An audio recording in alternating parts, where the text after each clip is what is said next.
সুপ্রিয় খামারি ভাই ও বোনেরা আমার আসসালামু আলাইকুম। আশা করি সবাই ভালো আছেন। তাহিয়া এগ্রো পোল্ট্রি ফার্মের নতুন আরেকটি ভিডিওতে আপনাদেরকে জানাই আবারও স্বাগতম। বন্ধুরা, আজকে খুবই গুরুত্বপূর্ণ একটি ভিডিও নিয়ে উপস্থিত হয়ে গেলাম। ভিডিওটি সম্পূর্ণ দেখলে আশা করি আপনারা অবশ্যই উপকৃত হবেন।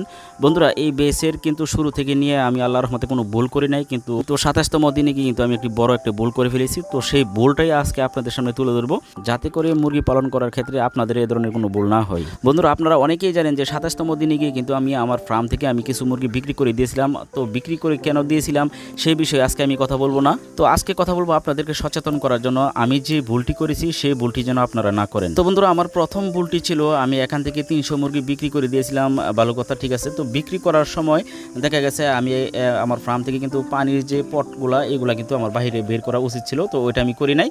যার কারণে কিন্তু মুরগি ধরতে গিয়ে একটা মুরগি আরেকটা মুরগিকে ধাক্কাধাক্কি করে তারপর কিন্তু পানির যে পাত্রগুলা এগুলা কিন্তু লিটারে ফেলে দিয়েছিল। তো লিটারে ফেলে দেওয়ার কারণে কিন্তু আমার লিটারটা একেবারে ভিজে গিয়েছিল, একেবারে দুর্গন্ধ অ্যামোনিয়া গ্যাস তৈরি হয়ে গিয়েছিল। যেহেতু আমার ফার্মে মুরগিগুলো আরও 2-4-5 দিন থাকবে, তো সেই কথা চিন্তা করে আমার পানির পাত্রগুলো আগে বের করা উচিত ছিল, তারপর মুরগিগুলো ধরার দরকার ছিল। তো মুরগিগুলো ধরতে গিয়ে কিন্তু দেখা গেছে মুরগিগুলো পানির পাত্রগুলো ফেলে দিয়েছিল। তো প্রত্যেকটা পানির পাত্রের যে জায়গাটা ছিল সেটা কিন্তু একেবারে ভিজে গিয়েছিল।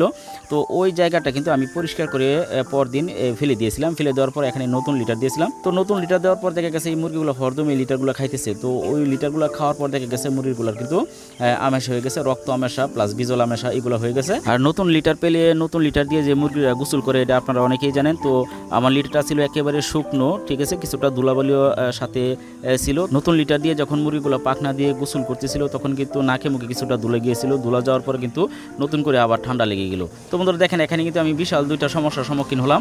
নতুন করে ব্রয়লার মুরগিগুলো ঠান্ডা লাগলো এবং দেখা গেছে রক্ত আমাশা হলো। তো রক্ত আমাশা এবং ঠান্ডা লাগলে দেখা গেছে মুরগিগুলোর কিন্তু খাওয়া দাওয়া একেবারে কমে যায়, ওজন কমে যায়, প্লাস মর্টালিটিও বেড়ে যায়। তো বন্ধুরা, এখানে দেখেন আমার কিন্তু মুরগি 14 দিন পর্যন্ত বয়স পর্যন্ত কোনো মুরগি মরে নাই। তো 25-এর আগ পর্যন্ত আমার এখান থেকে 2-4-5টা মুরগি মরেছিল। তো 25-এর পর থেকে নিয়ে এই পর্যন্ত কিন্তু আমার 45টা মুরগি মারা গেছে। আজকে বয়স 32 দিন। এর মধ্যে বেশিরভাগ মুরগি মারা গেছে শুধু রক্ত আমাশার কারণে। তো আফসোস হয়ে মুরগিগুলো বড় হয়ে মারা গেল। তো বন্ধুরা, আমার এই মুরগিগুলো বয়স কিন্তু আজকে 32 দিন। তো কমপক্ষে আজকে ওজন থাকার কথা ছিল কমপক্ষে 21। তো এখানে ওজনটা কিন্তু আরও মাইনাস হলো আমার এখানে মুরগিগুলো রক্ত আমাশা হওয়ার কারণে। তো ঠান্ডাটা তেমন একটা গুরুত্বপূর্ণ বিষয় না। তো ঠান্ডাটা কিন্তু খুব সহজে সারানো যায় ব্রয়লারের। তো ঠান্ডা সম্পর্কে কিন্তু আমার একটা ভিডিও দেওয়া আছে, তো আপনারা চাইলে দেখে নিতে পারেন। ডিসক্রিপশনে আমি অবশ্যই লিঙ্ক দিয়ে রাখবো। তো ঠান্ডাটাকে আমি তেমন একটা ভয় পাই না। তো রক্ত আমাশা হয়ে গেলে কিন্তু আপনারা যারা খামারি প্রত্যেকে জানেন কত বড় সমস্যার সম্মুখীন হতে হয় খামারিকে। তো বন্ধুরা, আপনারা যে ভুলটা করবেন না, যদি কোনো কারণবশত আপনার লিটারটা চেঞ্জ করা লাগে তাহলে অবশ্যই এক মাথায় রাখতে হবে আপনাকে একটা বিষয়, যে লিটারটা চেঞ্জ করার আগে কিন্তু অবশ্যই আপনাকে পুরাতন যে লিটারটা আছে ওটার সাথে কিন্তু নতুন লিটারটা মিক্স করে দিতে হবে। তো নতুন লিটারটা পুরাতন লিটারের সাথে মিক্স করে দিলে দেখা গেছে লিটারটা একেবারে ধুলামুক্ত হয়ে যাবে, প্লাস দেখা গেছে এখান থেকে লিটারও কিন্তু মুরগি আর খাবে না এবং শেষ পর্যন্ত আপনার মুরগি থাকবে সুস্থ সবল। তো বন্ধুরা, আমি কিন্তু সহজে এই ধরনের ভুল করি না। তো মনে মনে একবার চিন্তা করেছিলাম যে ভুলটা করতেছি হয়তো আমার ক্ষতি হতে পারে, কেন জানি এইটা করলাম আমি নিজেও বুঝতে পারতেছি না। তো নিজের ক্ষতি নিজে করলাম। তো যাই হোক, সব কিছু মিলিয়ে আল্লাহ যা করে মানুষের মঙ্গলের জন্য করে, এটাই বড় কথা। তো আমার জন্য আপনারা দোয়া করবেন, আমিও আপনাদের জন্য দোয়া করি।